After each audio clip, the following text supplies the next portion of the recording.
always wonder how people do bird whistling like this?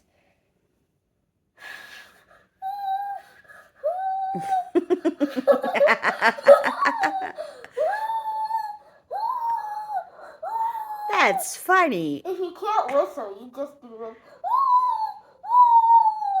Do an L sound. Do I sound funny? Do I sound...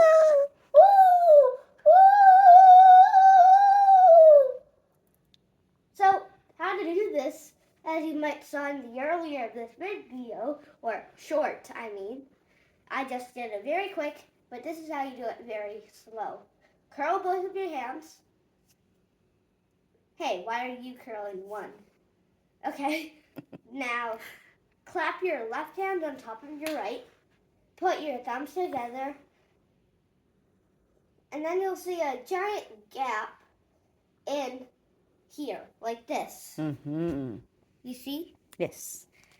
Then just put your mouth through it. And then just make the sound. That's if you can't whistle. Well, now you can. But also clap your wings.